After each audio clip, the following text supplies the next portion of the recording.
Kageno is a bottom-tier loser who dreams of being a raid boss but gets run over by a truck and is reincarnated as an OP Dark Lord.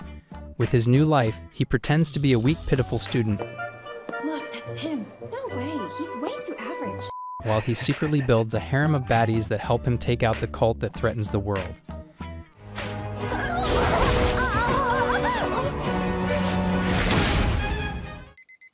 It all starts with a girl named Akane getting out of bed, entering the shower for the must-have fan service, and heading to school with her private driver. After getting glazed by all of her simps, she runs into Kageno, who immediately puts her in a foul mood. Despite thinking that he's built like a low-res NPC, she says hi to him only to learn that he doesn't even remember her name. Kageno knows he's the main character of the anime, and useless background characters don't concern him. Despite wishing Kageno's parents just slept that night, she puts on a smile and tells him she's Akane, but he doesn't show any interest and walks off. Later in class, Akane gets pissed off, thinking how everyone is simping for her, but Kageno never shows any interest in her. She recalls when Akane was young, she had to take a break from showbiz because of a scandal, and ever since that day, she has been secretly seeking validation so no one hates her. After playing teacher's pet for the day, she calls her driver, but he doesn't pick up because he's cornered by some thugs. Eventually, she decides to just walk home, but Kageno notices her leaving and keeps an eye on her. As she walks into a dark street, some men try to kidnap her, and while being suffocated, she notices Kageno watching from a corner. Later, she wakes up and finds herself tied up in a dark room alongside two of her abductors. The blonde tells her she should not have walked home alone because she is the daughter of Nishino Zaibatsu's CEO, and they won't let her go until her father sends them loads of money. Unbeknownst to them, Kanego is outside the warehouse and gets into gear so he can play the hero. In the meantime, one of the kidnappers gets bored and tells Akane to activate that Gok 9000 on his sausage. Amid their conversation, Kanego breaks the ceiling glass and jumps down in his low-budget Daredevil costume. Within seconds, he incapacitates the first kidnapper and stomps on his face. His technique impresses the other guy so much that he decides to fight him in full Brit mode. Because of his military background, he proves to be quite the challenge for the little guy, so Kanego goes all out against him with a crowbar. Kanego reveals he used to beat up bite gangs with the same crowbar, which earned him the infamous title of Balaclava Berserker. The military man pisses his pants and goes for his gun as if he's facing John Wick. And the solution I found to that problem?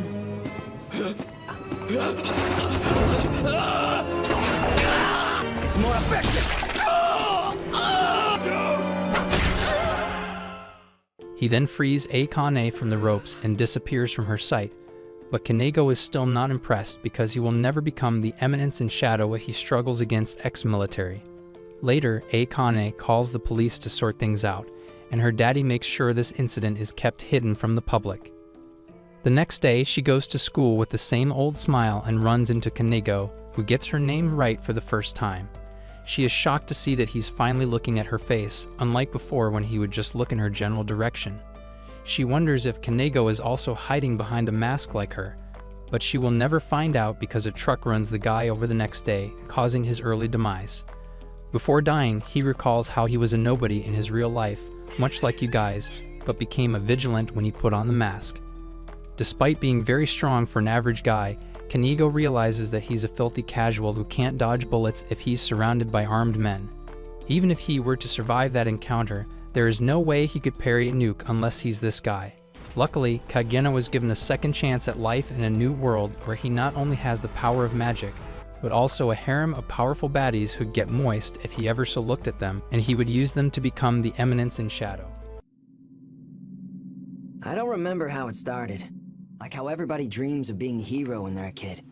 That's what I wanted to be. My passion kept burning, deep inside my heart. I did everything I could to master every skill I needed to be stronger. I gave everything to my training. I kept working, but the time came for me to face reality. None of this is going to mean anything, but I'll never get the kind of overwhelming power you hear about in all the stories. If, for example, I was surrounded by fully armed soldiers, that would be it for me. What if a nuclear missile fell from the sky? That's what it is to be human. After getting run over, Kanego was born into the family of an aristocrat, baron, and retained all his memories from his previous life. Immediately, he noticed that both his parents were flowing with magical aura, so he took this new life as a blessing because magic would surely help him achieve his goal. The Baron's family had been pumping out powerful soldiers called Dark Knights, warriors that enhanced their physical abilities with magic. Despite being blessed with this power, Kanego, now known as Sid, was always outshined by his elder sister Claire. During the day, Sid was a side character with no voice lines, but he would play Fruit Ninja on criminals at night. In one of his routine brawls, he shows off his slime-like body, which allows him to make weapons and take blows better than your mother after 5 shots of vodka. After taking out all the bandits, he looks through their supplies for some valuables and comes across a weird blob-like monster inside a cage. Feeling its magical power, he realizes this blob is actually a creature that has been possessed with magic to look like a One Piece enthusiast, so he takes it back home and undoes the magic. Much to his surprise, the blob reverts back to a blonde girl. What? But this can't be happening. So he decides to give her his entire lore. Eventually, he gets carried away and makes a fake story about 3 heroes who slayed the demon Diablos and saved the world. However, the demon's dying breath cast a curse, which turned all 3 heroes into whatever that thing was. He tells her that the followers of Diablos are going to use her to revive their master, and his mission is to make sure they never succeed. After that, he shows her a flash of his powers and introduces himself as Shadow, a Batman wannabe who works in the dark against all that is evil in this world. The girl reveals she lost her purpose when she was turned into that beast, but since he is the one who saved her, she pledges to serve him until her final breath. She starts taking him more seriously than his own family and urges him to locate the other heroes. Staying true to his story, Sid calls their organization Shadow Garden and decides to name the girl Alpha. 3 years pass, and Sid still pretends to lose to his sister so she can take responsibility for becoming the heir. Just then, a maid tells Claire that some guests have arrived for her farewell party, so she tells Sid to stop the training. When nobles turn 15, they are sent to the Midgar Academy, where they learn to become Dark Knights. Claire is enrolled in that academy as well, but suddenly disappears on the day of her departure. Baron believes Claire must have been attacked by a master, but his wife gives him hell and tells him to find their daughter. Meanwhile, Sid skedaddles out of there with one of the maids, who is actually a girl named Beta, a possessed one that Alpha had recruited among many others. Alpha is out with the other recruits, finding clues about Claire's kidnappers, and believes it's all connected to the cult of Diablos. Beta shows him a map of all the possible locations where Claire could be kept, and Sid points to a random location, so they decide to look for her there. Meanwhile, Claire is locked up with magic sealing cuffs, and Viscount Grease says he wouldn't resort to such tactics unless it was necessary. He recalls the time when Claire showed signs of possession and was healed by her brother Sid, and Grease wants more information on the guy. Suspecting Sid is in danger, Claire breaks free of the chains and starts acting like it's that time of the month until Grease gives her the housewife treatment. Just then, their hideout is attacked by Sid's squad of baddies called the Sudden Shadows, who game end every single guard in the area.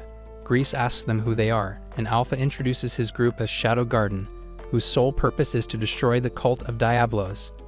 Hearing about the cult, Grease rushes in to fight them, but quickly realizes he is no match for the girls, so he resorts to a Senza bean from Walmart. However, the guy immediately skedaddles, and the girls stay behind because they think Sid will humble him. By sheer luck, Grease runs into Sid, who got separated from the girls at some point. The two begin fighting. You may have more magic power than Alpha. And 2, with the proper distance, you don't need speed and strength. But I don't care. As deep as I can go. I'll teach you something. We're all worthless and fragile. That is reality.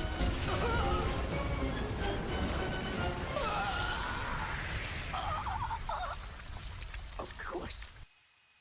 Maybe this boy is so much deeper than even you can imagine.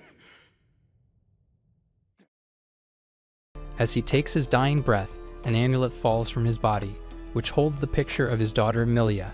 Sid takes the locket and returns home, and his sister shows up herself all roughed up. Her injuries heal overnight, and she leaves for the academy as if nothing happened. Later that day, Sid decides to clap all of her baddies until he can join his sister in the academy. but Alpha suddenly tells him that it is time for them to part ways. 2 years later, Sid takes a train to the academy and reflects on how all the girls left him in search of the cult of Diablos. He knows he picked up that story from the fake Reddit thread and believes the girls have caught on to his lies, which is why they have dumped him. He does not blame them for choosing their own paths because he recalls he did the same thing in his previous life. Sid arrives in the capital to enroll in the same academy as his sister Claire. But since he's a background character in the world's eyes, he has to live in a cheap hotel near the campus.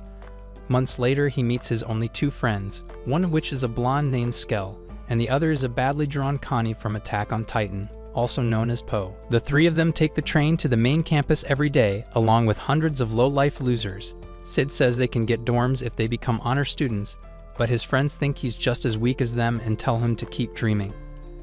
The guys then remind him that he scored worse than them in the previous test, and as his punishment, he has to ask out the coldest girl in their academy. The girl in question is Princess Alexia, who drops boys left and right because she's destined for an arranged marriage due to her political background. After school, Sid puts on his side character face and asks Alexia out, hoping he will get rejected and become even more irrelevant than he already is. However, Alexia actually accepts his proposal and promotes him to the role of a rom-com protagonist. During lunch, he gets a lot of unwanted attention from Alexia's Twitch subs, and even his friends don't understand why she would give Sid a chance. Just then, Alexia joins their table and is served some upper-class food. But when Sid casually starts eating her food, she gives him a bombastic side-eye because he is acting way differently than before. He's acting so confident so she can dump him on the spot. However, she seems to be enjoying every second of it and even invites him to a PT class. Despite not wanting to go, Sid is dragged into the elite section thanks to Alexia's contacts, where the instructor named Xenon introduces him to the class. Zeman introduces him to the Royal Bushin style of combat and pairs him with Alexia for fencing. Sid notices that Alexia is holding back her magic solely to focus on her parry and counterattack skills, which shows how much control she has over her body. In the world's eyes, Alexia is an NPC compared to her sister Iris, who is considered the strongest Dark Knight in the kingdom, but Sid can see the potential she has. After the class, Xenon and Alexia start fighting for some reason, and Sid takes this opportunity to skedaddle. Later, he learns Alexia is engaged to Xenon and has used him to get out of their engagement, but he cannot break up with her because she knows he proposed to her because he lost a bet with his friends. All she needs is enough time with Sid, so Xenon loses interest and breaks the engagement. When Sid doesn't play along, she resorts to a cash bribe that has him submitting in no time. For the next few days, Sid continues to be Alexia's rented boyfriend while Xenon decides to wait and see where it goes, which frustrates Alexia. One day, the 2 of them go out to eat ice cream, and Sid asks why she doesn't want to marry Xenon. She says Xenon is the perfect guy with 0 flaws on the surface, but no one is this clean, which means he must be hiding his true self to get some shotties on his ding-dong. 2 weeks later, Sid finds Alexia in a grumpy mood, and she explains that she wanted to be as good as her sister but didn't have the skills to. This earned her the title of fencing ordinaire, but she believes Sid's fencing is just as ordinary as her. Sid takes it as a compliment because he likes her fencing style, and Alexia recalls her sister telling her the same thing after she suffered a defeat at the Bunshin Festival. Hearing those words again reminds her of the humiliation she faced that day, so she leaves the train in a foul mood. The next day, Sid casually walks to school with his NPC friends, relieved that his fake relationship will be over. However, he learns that Alexia did not return to her dorm last night, and he is the lead suspect in her potential kidnapping. Meanwhile, Alexia finds herself tied up with magic ceiling chains and looks around to see a disfigured creature nearby. Just then, a mad doctor walks into her cell with some surgical equipment and keeps babbling about getting his hands on royal blood. When she asks what he plans to do with her blood, the guy says he is going to revive the demon. At the same time, Sid is getting beaten to a pulp because all the guards think he is the one who pumped and dumped her. Despite feeling no pain at all, Sid pretends to be scared and hurt because that's what background characters who die in the first episode do. Back in the cell, the doctor keeps taking Alexia's blood but then starts losing his mind when he remembers his lab was destroyed along with all of his research. He is at risk of getting excommunicated without his research and starts stomping on the disfigured creature in the next cell. He then picks up a bowl of his goon material and force feeds it to Alexia so she can replenish her blood. The next day, Xenon meets Iris to discuss Alexia's kidnapping, and they conclude that even though Sid was the last person to meet her, there is no way he could overpower her. Iris decides to let him go, but advises Xenon to keep an eye on him just in case. Just then, they notice a commotion outside, and it's Claire trying to force her way into the holding cell to save Sid. Meanwhile, Alexia's arm is covered with injection marks, and her body with the doctor's jizz. That evening, Sid is finally released from the holding cell and decides not to heal his wounds instantly because he is being watched at all times. However, he comes across Alpha on the way, who takes out the stalkers and meets him back at his apartment. She says they'd made a lot of progress finding the cult, and Sid just smiles, knowing it's just a load of nonsense he made up years ago. She further explains that Alexia was kidnapped by a member of the cult who wants her royal blood to revive the demon, but he once again pays no attention because he made up the whole story. Alpha then tells him to take care of himself and tells him that Delta is here before leaving. Sid knows Delta takes this thing way too seriously, so he decorates his room with all the things he's taken from bandits and gets into his shadow costume, so she falls under the impression that he is also taking their mission seriously. Later, Delta arrives and says they have gathered 114 people who will launch a simultaneous attack on all the cult's hideouts scattered throughout the city and rescue Alexia at the same time. Later, as Sid exits his apartment, 2 guards try to frame him for the kidnapping again, but he sends them to the afterlife, all while Delta writes about his heroics in her journal. Meanwhile, the Shadow Garden launches an attack on the city, and Eris takes charge of restoring order. In the cell, the doctor starts packing because he fears getting caught, but then injects his creation with a serum in hopes that it will save her, and makes sure to game end the doctor first before freeing Alexia from her chains. After that, it breaks out of the ceiling and goes berserk in the city, allowing Alexia to escape her cell. However, she runs into Xenon on the way, who explains that he is in charge of the whole facility. Alexia is relieved because she already predicted Xenon was hiding behind a mask, but the guy says it does not matter because he already has her blood. Alexia understands her ill intentions and tries to fight him, but he easily overpowers her and tells her she will never be as good as her sister. As she lies there defeated, she hears someone approaching the scene and looks up, only to see some main character aura. The man in question is none other than Sid, a shadow in his disguise. Xenon does not hear the boss's music in the background and thinks he's up against Soldier of Godric, so he starts yapping about how he is an untouchable core member of the cult. However, Shadow teleports behind him and Flex's So Hard Dude starts questioning his entire existence. Meanwhile, the city is turning into an Attack on Titan episode with the giant monster lurking around. Eventually, Iris comes into the play thinking she's Mikasa Ackerman, but the monster regenerates from her attacks. After all her efforts prove in vain, Alpha shows up to school her on how to handle monsters. With one attack, she removes the possession on the monster and notices her holding the same locket Grease had, which means she is his daughter Milia. Back underground, Sid and Xenon engage in a sword fight, and the latter decides to unleash his full power. Even then, he is no match for Shadow and bites the dust easily, much to Alexia's shock. As a last resort, Xenon swallows some cheap senza beans and unlocks his new form, only to get destroyed within seconds. Seeing him in action, Alexia realizes that Shadow's fencing style is ordinary like her own, but he has perfected it in such a way that he overpowers everyone in his path, which is why he wants to be like him. Sid demonstrates the full extent of his powers, explaining that he once wished to withstand a nuclear bomb, but then he realized why be a king when you can be a god, so he became nuclear himself.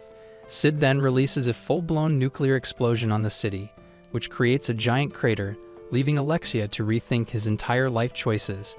Just then, Eris finds her unscratched in the crater, and the 2 sisters finally reunite.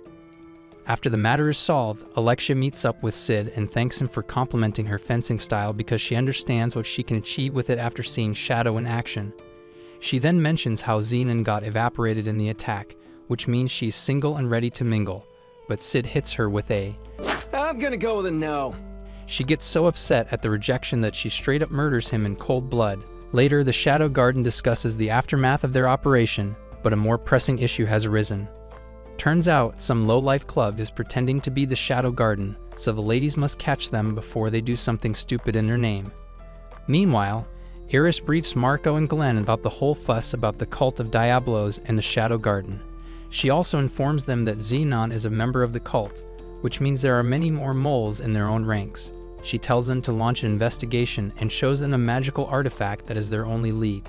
At the same time, a girl named Sherry is carrying dozens of books on the same magical object but bumps into Sid, who is still feeling the after effects of rejecting Alexia.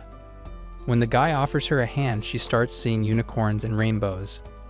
Later that night, a mysterious figure claiming to be Shadow Garden murders a random citizen in cold blood. The next day, Skell and Poe ask Sid if he clapped Alexia, and the guy casually says they broke up without doing any of that stuff.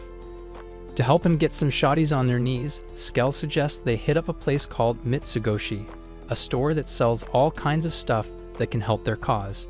Meanwhile, Sherry meets with Iris and learns about the artifact that they found within the facility, which was destroyed in the earlier attack. With Sherry being the Lara Croft of this world, they want her to decipher the artifact. Sherry argues that she is still just a student, but her father, Lutheran, the assistant principal, urges her to take this opportunity. Once Sherry agrees, Iris appoints both Crimson Knights Glenn and Marco as her guards while she conducts her research. Alexia also wants to help find the cult of Diablos, so Iris gives her permission but tells her to stay out of trouble. That evening, the boys head to Mitsugoshi, but the place is crowded, and Poe worries they won't make it back before the curfew. He mentions hearing about a psychopath murdering people in the night, but Skell goes in stating they are just rumors. A girl approaches Sid and asks if he would be so kind as to fill out a survey for her, causing him to join her. The woman then takes him to a secret mansion on the roof where a squad of baddies bow to Sid. Just then, he learns that one of his Shadow Garden girls, Gamma, is the one responsible for this arrangement. Turns out, Sid used to share recipes and stuff of his previous world with her, and she used all the wisdom to create a sort of mall where she now sells all that otherworldly stuff. She then invites Sid to sit on his throne, and the guy savors the moment and wonders if they'll be like this once he becomes the Eminence in Shadow. Gamma then reveals she has been making a load of profit from all the stores throughout the city and has collected a total of 1 billion zenies so far. While Sid is sweating bullets, Gamma mentions that a murderer has appeared in the capital who claims to be the Shadow Garden. Uninterested, Sid is about to skedaddle, but Gamma introduces him to Nu, the newest member of their group, who is going to serve as his personal assistant in the meantime. Sid says he will make contact if needed and sneakily steals one of the gold coins from the pile, which is pretty stupid, given how all that money belongs to him anyway. Rushing back, he recalls how Alexia flatlined him after he rejected her, which makes him believe she is the one behind the murders. Just then, he senses Alexia nearby and tells his friends that they should leave him behind because he has to take a dump. After they leave, Sid realizes Alexia is not the murderer but is, in fact, fighting a mysterious guy claiming to be the Shadow Garden. When more of his friends show up, Sid jumps in and rescues her from getting sliced. Telling Alexia to stay out of his business, Sid goes after the runaway criminals and takes them out one by one. When he is down to the last guy, Nu shows up and offers to handle the situation herself. Gaunt Knight, the mastermind behind this operation, learns about this incident but decides to ignore it because his eyes are set on retrieving the artifact. Later, Alexia informs Eris that the murders were committed by someone claiming to be Shadow Garden when, in reality, he belonged to a different faction. Despite this news, Eris claims both of them are her enemies because they are causing havoc in her city. The next day in school, Poe and Skell try their luck scoring chicks with chocolate but fail miserably. Uninterested, Sid leaves his box on the table next to him, where Sherry happens to be studying. She takes the chocolate home, and her father believes the boy who gave it meant it as a sign of love, which makes her nervous. She spends the whole night thinking about the whole thing and finally decides to taste the chocolate, which makes her moist. The next day, Sid is walking to school when Nu approaches him in the school uniform. She explains that the guy they captured last night was brainwashed, which destroyed his mind, making it impossible to extract any info from him. As she keeps yapping about the cult of Diablos, Sid just stares at the flyer of the Bushin contest, which he was enrolled in by his friends without his permission. They thought he could win the whole thing and get his lollipop licked, but Sid punched them in the gut to show his disapproval. Nu continues to explain that the cult abducts children and brainwashes them with promises, only to brainwash them into doing their bidding later. She also mentions something about a guy named Rex, who is a core member of the cult and their biggest enemy as of now. Despite being one of the children, Rex has maintained his sense of self, which makes him much more dangerous than the rest. After he leaves, Nu realizes she once had a normal life before she was possessed, but she would choose her current life over the previous one any day. When the festival begins, Poe and Skell place bets to earn some cash, but end up losing all their money. Meanwhile, Sid is paired with Student Council President Rose, who is among the top swordswomen in the academy and radiates main character aura. As the match begins, the two lunge toward each other, and Sid quickly places a packet of fake blood in his mouth so he can fool the world into thinking he's no match for her. He then showcases all the million ways to die in the West, so he could come off as a weak and pathetic loser. However, when he gets back up again, Rose apologizes for going easy on him and lunges from a strong attack, only for the referee to declare her the winner before she ends up game-ending Sid. Despite losing as planned, he manages to earn Rose's respect because she thinks he won the Battle of Spirits. As he exits the arena covered in band-aids, Sherry approaches him out of worry and asks if he's okay. She decides to hang around for a while and expresses how incredible it was for him to get back on his feet after getting beaten so badly. She hands him a bag of cookies she baked to thank him for the chocolates and offers to start their relationship as a friend, but Sid doesn't even remember who she is and has no idea about the misunderstanding. Nonetheless, he agrees to become her friend, and they two are later joined by Lutheran, whom Sid remembers as a once champion of the Bushin Festival. He was supposed to stay away from him to keep his identity hidden, but has already agreed to become Sherry's friend, which changes things. Later, Sherry is doing research but can't stop thinking about how to get back shots from Sid, so she decides to see the only girl who has had the misfortune of dating him. Alexia invites her over for tea, and Sherry nervously asks her if she is still dating Sid. Alexia says it was all just a ruse to fool people when, in reality, she had no interest in the guy. Sherry then informs her that she was planning on becoming Sid's girlfriend, which irritates Alexia, but she plays it off with a smile and tells her that she will help her get a score. The next day, Rose arrives in class to explain the student's election related to a vacancy in the student council and notices Sid among the backbenches. Meanwhile, Gaunt Knight goes underground and casts a spell that covers the school in an invisible barrier. Sid notices this and realizes all magic within the school has been sealed, and soon after, the whole academy is taken over by men claiming to be Shadow Garden. As the men force themselves into the classroom, Sid gets excited because his childhood aspirations of having his school attacked by terrorists have come true. As he sees Rose getting attacked by the men in black, he jumps in front of her to take the hit because he wants to be the character who dies first in a horror movie. As he does his best impression of dying, Rose starts crying, thinking she lost someone who truly loved her. After she is forced to join the rest of the students in the auditorium, Sid wakes up again, explaining that he used a secret technique that made him appear dead for 10 minutes. He also realizes he can still use his magic despite the barrier, but decides not to because that is something only the main character will do. Meanwhile, Sherry is busy in her research when she is attacked by Rex, who has come to retrieve the artifact. Just then, Glenn enters the room and blocks Rex's attack. Rex is impressed at how strong he is even without magic and decides to fight him fair and square. While Marco is busy dealing with another intruder, Sherry uses this chance to skedaddle. As the students are all held hostage, Iris is trying her best to take the situation under control, and the cult has placed snipers in the windows to make no one escape their sight. In the meantime, Sid is watching it all from a distance and enjoying every moment of it. However, he is frustrated with the lack of aesthetics and complains about the criminals wearing all black in the middle of the day. Out of frustration, he starts yeeting them into the afterlife and even helps Sherry escape the halls.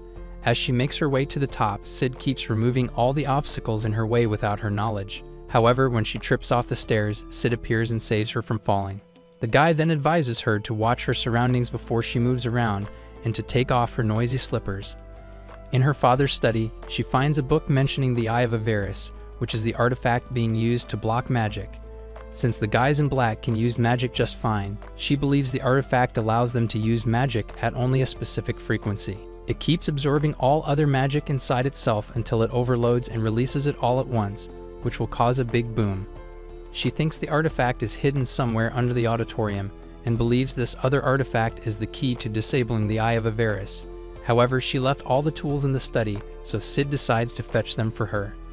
Meanwhile, Gaunt Knight asks Rex why he hasn't brought the artifact, and he carelessly says a pink-haired girl ran away with it. The Knight sternly tells him to find that girl, and Rex tells him there is a master fighter somewhere in the school before leaving. Later, Rex is accompanied by some men who suddenly disappear before his very eyes, which leaves him shocked. As he turns around, Sid slaps his face and disappears again, prompting Rex to form a magical net around his body in hopes of catching him. However, Sid easily counters his technique and throws him into the classroom, filled to the brim with all the criminals he has executed. Meanwhile, Nu is in Sherry's room and pays her respects to Glenn, who lost his life fighting Rex. She then turns her attention to Marco and pulls out a shuriken, only to be surprised by the sudden appearance of Sid. He asks what she is planning to do, and Nu reveals she was engaged to Glenn before she was possessed. She also reveals the Shadow Garden is scattered around the school and awaiting orders, but only the 7 shadows can fight at their standard levels due to the magic sealing artifact. Gamma is the only one of those 7 present in the city, and this type of mission does not suit her expertise. She asks Sid to give them orders, but the guy is not interested in her yapping and asks her to help find Sherry's equipment. After everything is found, he explains that he will use this to disable the artifact, so Nu puts the Shadow Garden on hold until the task is completed. Meanwhile, the guards tell Iris that the situation seems pretty bad because they don't have many options without their magic, so they basically hit a stalemate. On the other hand, Sherry manages to decipher the artifact and opens a secret door that leads to the underground tunnels so she can disable the Eye of Avaris. As she steps in, she recalls how her mother was murdered when she was young, and Lutheran was the only one who offered her a home because her mother was a close friend of his. Because of his kindness, Sherry is really attached to the man and wants to repay him by continuing his legacy. Meanwhile, Rose is being pushed by the boys around her to do something about it, and things get only more unsettling when the abductors start using the students for target practice. In the meantime, Sherry goes through the tunnels and manages to reach the auditorium. After spotting the Eye of Avaris in Gaunt Knight's hand, she activates the other artifact and throws it towards the center, which drops the magic sealing barrier. Rose quickly notices this and leads a rebellion from within the school. Rose still hasn't forgotten how Sid gave his own life to protect her and is about to go berserk on these gentlemen. However, Sid makes a grand entrance as Shadow and steals all the spotlight. He then introduces the real Shadow Garden to the students, and the cult's men fall down one after the other. Amid the chaos, the whole building mysteriously catches fire, and the Gaunt Knight slips away unnoticed. After escaping the building, Rose meets up with Iris and tells her that the Shadow Garden rescued them, but the terrorists were using the same name. Meanwhile, Sherry is looking all over the place for her father but can't seem to find him anywhere. Inside, Gaunt Knight enters Lutheran's office and burns some of his research books. Just then, he notices Sid sitting by the window and learns he is already aware of his true identity. The guy finally takes off his mask and reveals himself to be Lutheran himself. Sid asks why he joined the dark side despite having a good rep, and the guy finally drops his entire lore. He explained how he was one of the best swordsmen in the whole nation until he got sick and lost all his glory. To seek a cure, he took the help of Sherry's mother, who welcomed him with open arms. Eventually, they realized the cure lay in the Eye of Avaris, but the woman wanted to hand it over to the government because she deemed it dangerous.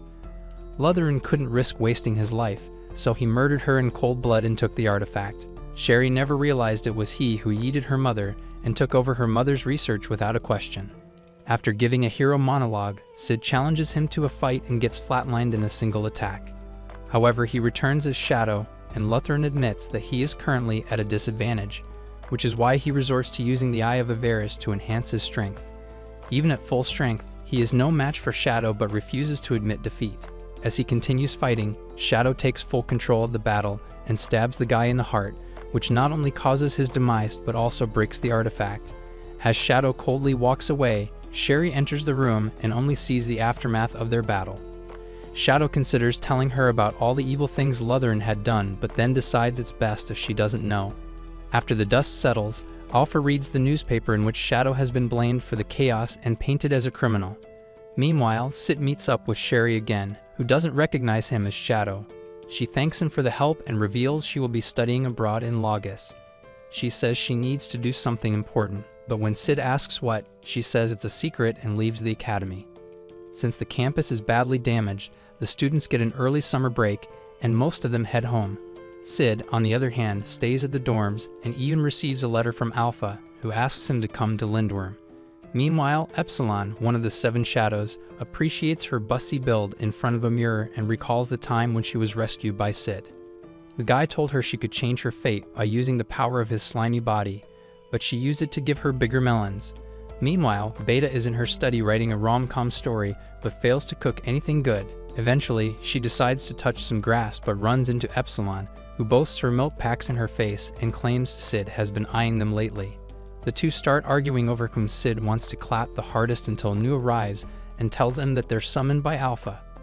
On the other hand, Iris comes to the Mitsugoshi to help Alexia shop and is mesmerized by the whole aesthetic of the place.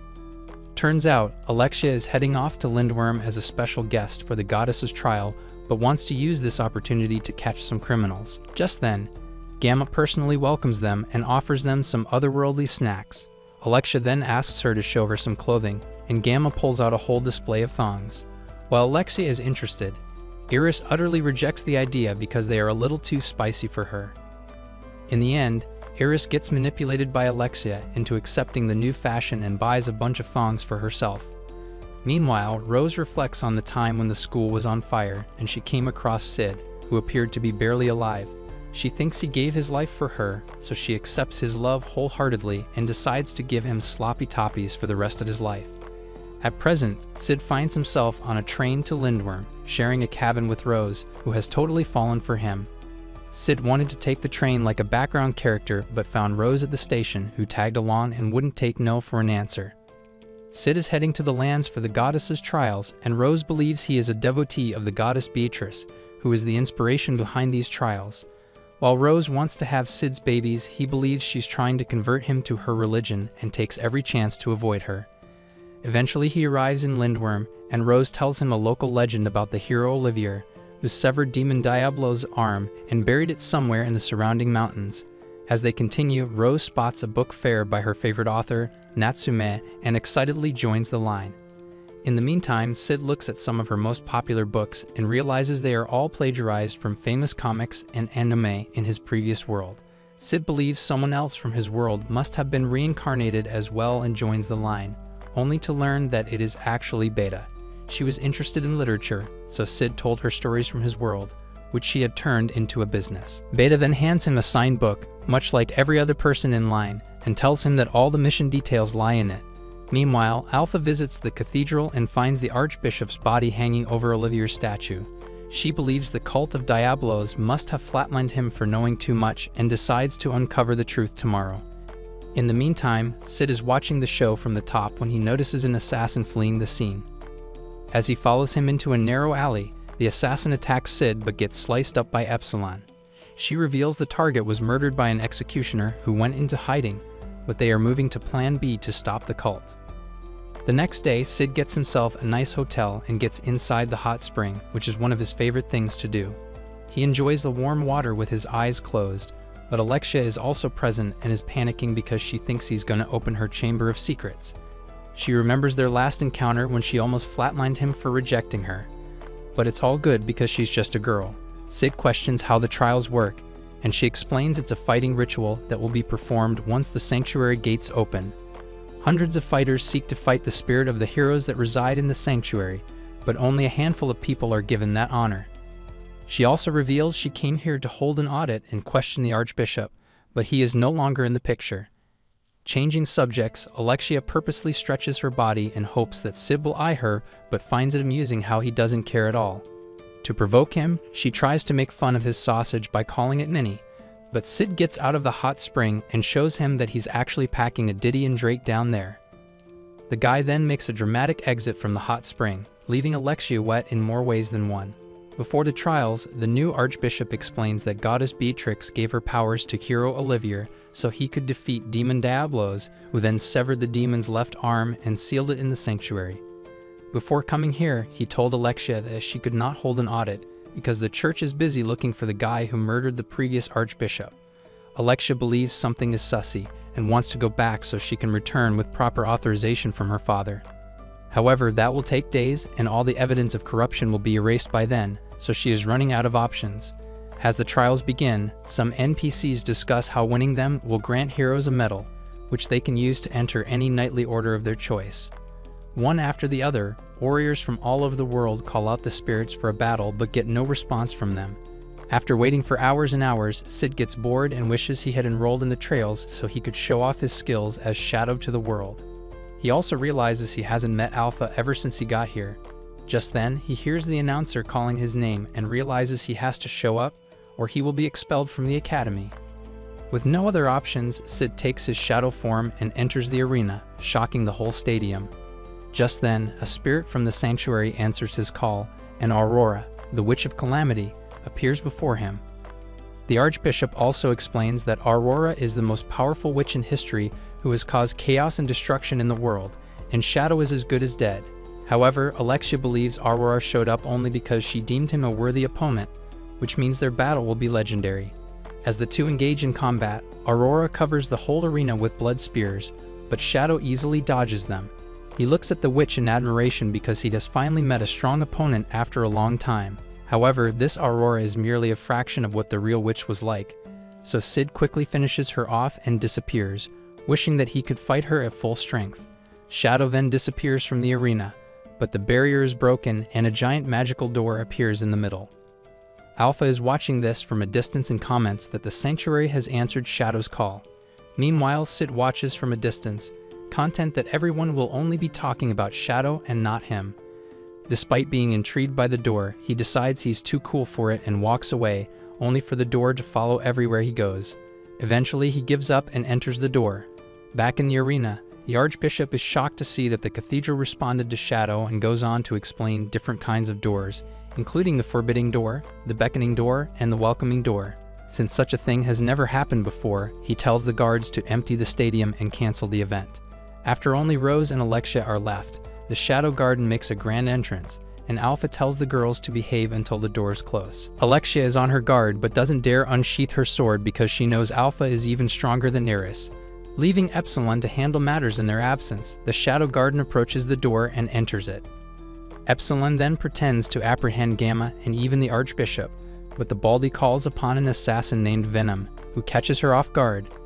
Instead of slashing her neck, Venom ends up severing her Kardashians that she had accumulated with the power of slime. However, she quickly attaches them back and slices up Venom in a single attack. She then takes Gamma and the Archbishop to the door, but as it closes, Alexia and Rose enter as well. Appearing on the other side, they are confronted by the Shadow Garden, and Alpha says it'll be best if they see it with their own eyes. Inside, she shows them the statue of a woman but addresses it as the hero Olivier, which confuses Rose. She implies that the cult of Diablos altered history and turned the hero into a man, when in reality, Olivier was an elven woman, much like herself. The Archbishop starts to panic and says Alpha is a possessed elf who should not exist. Ignoring his cries, Alpha uses her elven magic to activate the vault in front of them, which causes the room to glow in bright light. Alpha is now accompanied by the spirit of the hero, Olivier, and she invites everyone to step in and learn of the cult's secrets. Meanwhile, Sid enters a white void and meets the real Aurora, who praises his strength and asks how he got here. Sid explains he followed a door, or rather, the door followed him and led him here. Sid decides to go back the way he came, but Aurora tells him to read the room and see that she is apprehended. Sid frees the woman with his sword, who then creates a new dress with her magic and tells him that they both have the same goal, which is to get out of this place. When Sid agrees to team up, she says this place is a prison of memories forged by ancient battles, and destroying the central core will also destroy the prison. She also shows him that they cannot use their powers here, so they will have to rely on their physical prowess to get out of there. They go through the hero's memories and find a younger version of Aurora sitting all by herself. Approaching her, they see her crying, and Aurora slaps the sorrow out of her, which ends the memory. Meanwhile, Alpha guides everyone through Olivier's memories and shows them how the cult used this place as a lab to experiment on orphan children. Most of the girls could not survive the experiment and turned into a lump of flesh, the ones that Sid found all those years ago. Olivier was the only one who was compatible with something she calls the Diablos cells, which granted her immense power. She explains the church was planting demon cells into children, and the Archbishop admits to it, saying they needed power to fight the demon. Alpha also reveals that the story of Olivier severing the demon's arm is a load of BS, and in reality, she was told to extract new cells from the demon. Even with her powers, Olivier remained loyal because she thought her actions would save the world. The memory then shifts to a battlefield, and Alpha explains that Olivier's attempts to subdue the demon were pointless because it regenerated no matter how many times she took it down. Eventually, the cult members used some magic sealing chains to hold it in one place and extract demon cells from its body. In the end, the cult created those Walmart senzu beans that gave humans raw strength, but the side effects were too severe. The memory shifts to the lab where the arm of Diablos is stored, and Alpha explains the cult used the demon's blood to gain immortality. Much to everyone's surprise, The Archbishop was the leading researcher and was present at the time of the experiment. Despite giving what they promised, these beads had two major flaws. One was that they must be taken regularly for the effect to last, and the second was that there was only a very limited supply. They could only create 12 beads in 1 year, and Alpha ironically calls it a mere coincidence that the Knight of Rounds contains exactly 12 members. The Archbishop finally admits that he is, in fact, the 11th member of the cult. As he emits magic, Delta quickly stabs him in the back and casts his lifeless body aside. However, the Archbishop uses his immortality powers to separate the group into two different memories. Confronting Alpha's group, he uses Shadow Clone Jutsu to multiply and punish the intruders. Delta quickly takes out all her clones but notices that her powers are dwindling. The Baldy then explains that he lured them closer to the sanctuary because their magic will stop working once they are close enough. On the other hand, his own magic will grow stronger the closer he is to the place. Meanwhile, Aurora and Sid walk through a dark plane until they are thrown into the memory of a battlefield. They find Aurora's younger self again, and she tries to flatline her to break the illusion. However, the corpses start rising and turn the whole place into a Walking Dead episode.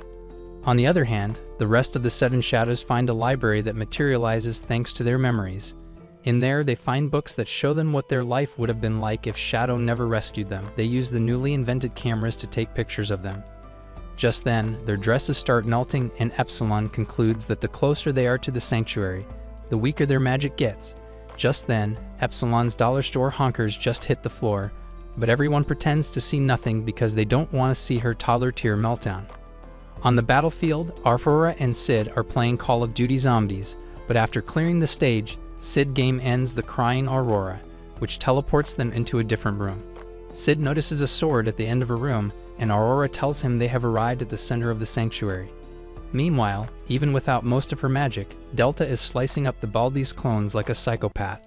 The guy is taken aback at first to see how freaky she is, but when he tries to make a comeback, she straight up deletes him from the picture. At the center of the sanctuary, Sid wonders how they can break the chains holding the final door. Aurora tells him they need a key, and the sword next to the door is what they are looking for. Sid tries to pull the sword out, but it locks in place because it can only be drawn by direct descendants of the heroes. Having no other options, they sit by the sword and wait for plot gods to send someone their way. Meanwhile, Delta continues to game end the clones. Eventually, she manages to break the memory, which allows Alpha to corner the Baldy. The guy finds Olivia's statue behind him. He calls for the hero to fight these intruders, and the one appears in the flesh to fight them. Just then, Epsilon arrives and tells Alpha that they have gathered enough information and are free to leave. Hearing this, the Shadow Garden retreats, but Alpha tells the Baldy that they will come back again and break through all of the sanctuary's defenses. And Baldy starts talking to himself about how he can use Alpha's blood to create more senzu beans. Just then, he is alerted of intruders breaking into the sanctuary's main room. Meanwhile, Aurora and Sid are so bored they start playing tic-tac-toe on the floor.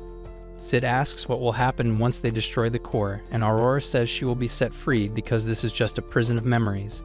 Sid then waits for the main character to show up and pull the sword out, but when the Baldy arrives with Olivia, he realizes it is one of those instances where the bad guys arrive first to stop the MC. He takes one look at Olivia and realizes she looks almost exactly like Alpha, but does not think much of it. The Baldy then sends Olivia to take care of the intruders, and even Aurora is terrified because she is not strong enough for the hero. She tells Sid to skedaddle, but the guy doesn't listen and fights her. Despite getting smashed and sliced, Sid doesn't appear to be in any pain and asks Baldy why Olivia doesn't answer any of her questions. Aurora thinks Sid is one wrong move away from dying and begs him to just let it go, but he argues she will stay in prison forever if they don't pull out the sword.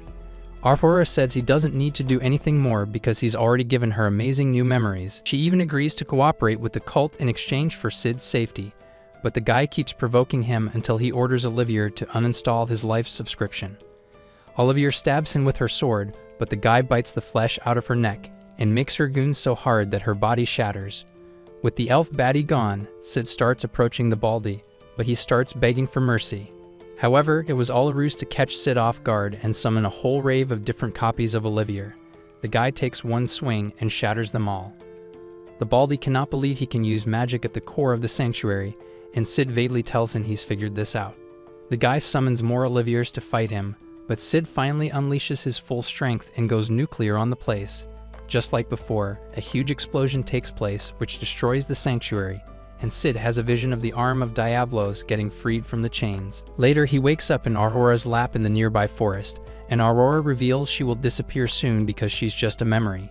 She admits she was the one who lured him in because she had been lonely for so long, and even though she's getting Thanos snapped right now, she will remember this experience forever. She wants to tell him something in case he finds her real self, but before she can say the words, her body disappears. Meanwhile, Alexia, Rose, and Beta, who is still in disguise as Natsume, leave the sanctuary. Alexia and Rose both lament over how powerless they are against these big organizations and how they can't even tell who's right or wrong. They want to use their connections to learn the truth and even ask Natsume for help. After some initial hesitation, the two of them team up so they can get deeper and expose reality.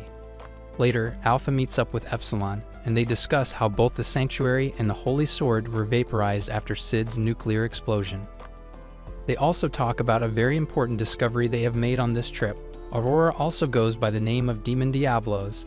Elsewhere, Gamma meets up with a real estate agent in the city of Madlid who begs her to buy one of the prime buildings. Gamma is initially disinterested, but one of the Shadow Girls informs her that their plan will work, so she agrees to buy every single property around the Nile River. Meanwhile, Alpha sees all the shadows gathered in their base, which takes her back to the time Sid first bought it for them. Since she was the first one in line, she turned that base into a warm home and taught the others everything they know today. On the other hand, Alexia informs Iris of the church's involvement with the cult, but Iris's hands are tied until they find concrete evidence, mainly due to their stubborn father. They also need a lot of public support to make such a big accusation against the church, so Iris decides to take part in the Bushin Festival herself and make things right. Elsewhere, Rose is practicing her fencing when she suddenly feels a pain in her heart. As he looks closer, she realizes something cursed seems to be growing in her chest. A few days later, every background no-name character in the anime gathers for the Bushin Festival, and it fills Sid with excitement. He plans on going to the festival appearing weak and then surprising people by defeating opponents who look tougher than him. Later, he visits Gamma and tells her to put him in disguise so he can enter the festival looking weak. Gamma puts a magical gel on his face and uses a machine to change his face entirely, making him look like a budget Aizawa from My Hero. Sid also changes his posture and voice to seem more lifeless and is ready for the festival. Later, some locals spot a girl named Anaros in the streets who gained popularity after summoning an ancient goddess at the trials. Anaros runs into Sid on the way and tells him not to partake in the festival because he looks weak and pathetic. Sid walks away from her content because this means his disguise works perfectly. However, he runs into Anaros's OnlyFans sub on the way, who starts bullying him for ignoring his Discord kitten. Despite having a million ways to game end him, Sid just takes the beating because that only helps him sell the disguise. Eventually, Anaros steps in and tells the guy named Quentin to back off. After he leaves, she explains how she wants Sid to get a taste of what the real tournament would be like, so he quits beforehand. She genuinely cares for his safety and even offers to patch him up, only to get shocked when she sees all of his wounds have been healed. Realizing there is more than what meets the eye, she asks Sid to give her a name, and Sid decides to go by the alias of Mundane Man. Later, he meets up with Skell, who plans on studying the opponents and placing bets to make some quick buck. He talks about the favorites to win the festival, and both Rose and Iris appear on the list. On his way back, he realizes his plan would be spoiled if he gets paired with crowd favorites. Just then, he runs into Rose, who still thinks he's in love with her. She explains she has formed a group, or rather a psych ward, with Alexia and Natsume, and all three of them are focusing on making this world a better place. With a heavy sigh, she confesses that her dad wants her to marry a guy named Asshat, and she'd rather die a virgin than be known as Mrs. Asshat. In fact, the whole idea of becoming a housewife gives her the ick, because she wants to become an esteemed swordswoman. She seeks comfort in Sid's presence, but the guy offers her a zinger burger instead, which somehow makes her happy. Later, Skell watches the street brawls to analyze each contestant and place bets accordingly. Amid her calculations, he meets a guy in shining armor named Gildan, who introduces him to the concept of power levels. Observing the next fight between a muscular guy and Sid as Mundane Man, Gildan suspects the latter is gonna get wiped. He says this fight will be over in a second, and so it does, but the result is the exact opposite of what he predicted. Not a single person saw what happened in the ring, except for Anaros, who is growing increasingly sussy towards him. Gildan pretends that he knew the outcome and was merely acting to teach Skell a lesson. He also reveals Mundane Man will be facing him tomorrow and hints Skell to place all his money on him. The next day, Skell aggressively knocks on his door, and when Sid opens, he reveals Rose has stabbed her fiancé, Asshat Asshat, and has gone into hiding. Elsewhere, Beta, under the disguise of Natsume, tells Alexia that Rose's fiancé was the son of the Oriana Kingdom's duke, and this murder might spoil the relations between the two nations. She worries Rose will be given a harsh punishment if Oriana finds her first, so Alexia wants to hear her side of the story first. Natsume suggests they act rationally because Rose didn't want them to get involved, but Alexia says they are sworn allies, which means she can't abandon her. After she leaves, Beta tells one of her girls to feed her info so she stays out of harm. She also inquires about Rose's whereabouts and learns she was spotted in the sewers and was showing signs of immense pain in her chest. Meanwhile, the Bushin Festival continues, and Sid heads backstage, where he runs into a woman who can smell elf scent on his body. She shows her face and asks if he knows any elves, but Sid says he doesn't because even when he can clearly see she is related to Alpha. The girl can see through his lies and quickly attacks him, so Sid pretends to be weak to throw her off. He finally manages to fool her, so the woman introduces herself as Beatrix and leaves after apologizing. At the same time, Quentin meets Anaros in the stands, and the two agree that something about Mundane Man seems very sussy.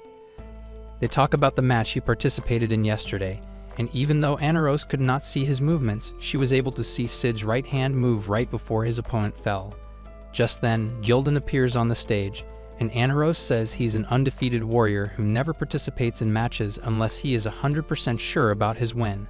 Soon after, Mundane Man walks in as well, and their fight begins.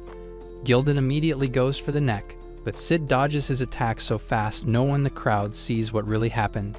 Quentin can't understand what happened, but Anaros says she saw Sid crack his neck just at the right time to dodge the attack, making them think it was a coincidence. As Sid stands there unfazed, Gildan feels disrespected and brings out his true strength, which amazes the audience.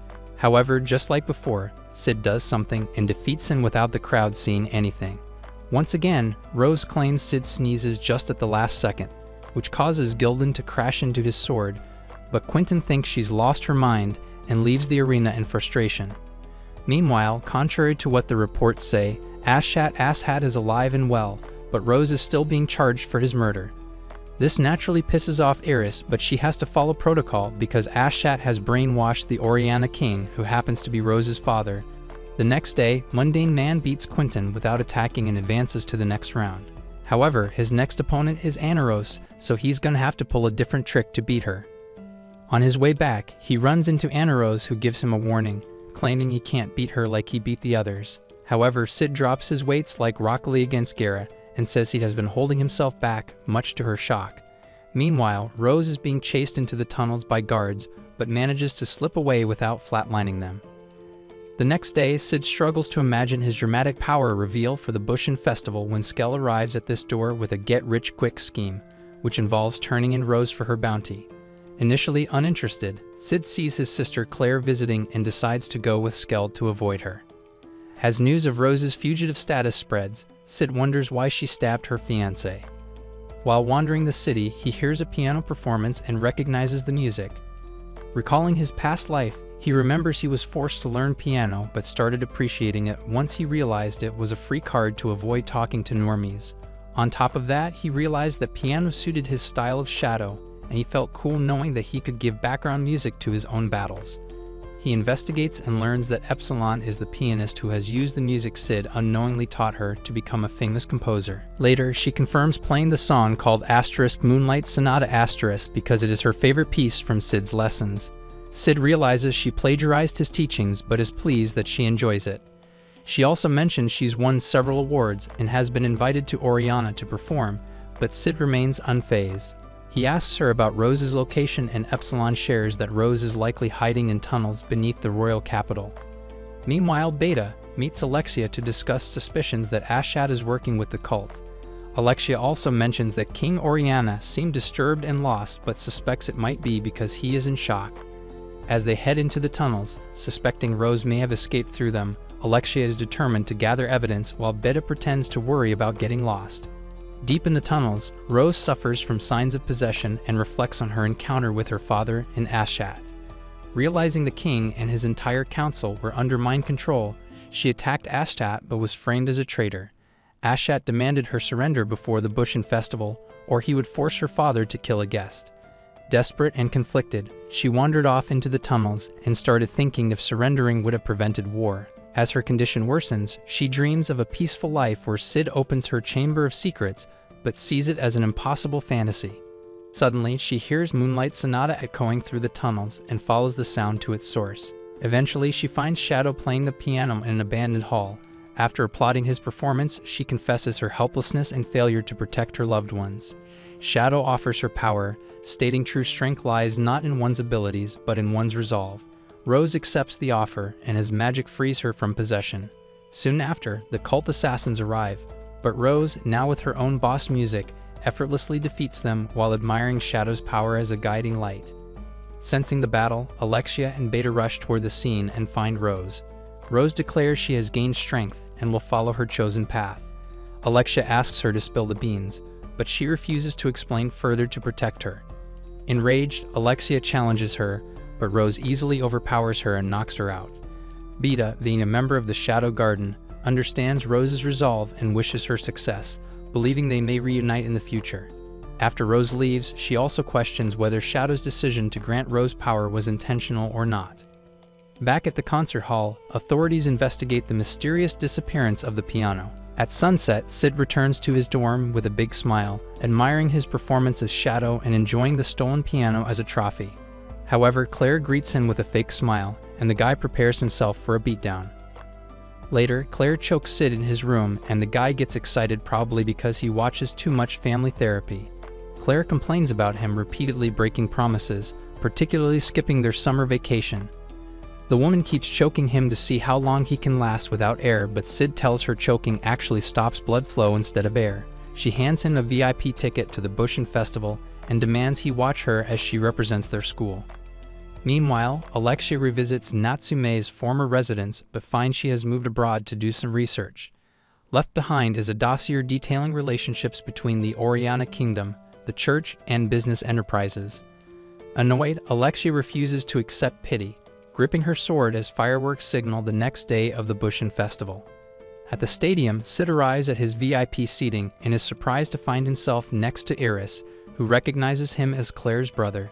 She explains her intention to recruit Claire into her Night Order post-graduation and apologizes for the Xenon incident, making Sid uneasy about breaking his background character role. As the matches take place, Iris notes Anaros as impressive but still determined to win herself. Sid suggests another fighter, Mundane Man, is a strong contender, but the Diddy gang dismisses him as merely fast and lucky. This causes a tornado in Sid's pants, as it means his plan to cultivate Mundane's reputation is succeeding. Iris also mentions a mysterious elf, the first Bushin Festival champion, who is later revealed to be Beatrix. Sid recognizes her but is unaware of her fame. As Sid leaves the stadium, he senses a strong presence but maintains his background character act. Beatrix appears, carrying a bag of burgers, and playfully accuses him of ignoring her. She asks if he has seen an elf resembling her, and he lies again to keep his identity hidden.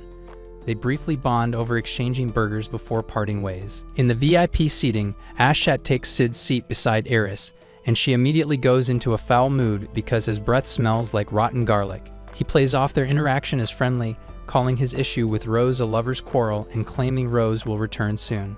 He mentions that his king will attend the festival tomorrow, while Iris states her father, King Klaus, will also be present. Just then, Ashat notes Anaros entering the arena and expresses interest in recruiting her. Before the fight, he asks Iris about Anaros' opponent, Mundane Man. While she initially doubts him, she notices his unsettling confidence. As the match starts, Anaros tries to overwhelm Mundane with speed, but he is a Sekiro veteran who parries effortlessly. When she sees an opening and slashes, Sid uses instant transmission, which leaves only an afterimage. With overwhelming speed, Mundane dominates Anaros, striking her down while barely using his full power. Watching in the stands, both Iron and Ashat are impressed and wonder where Mundane Man learned all of this.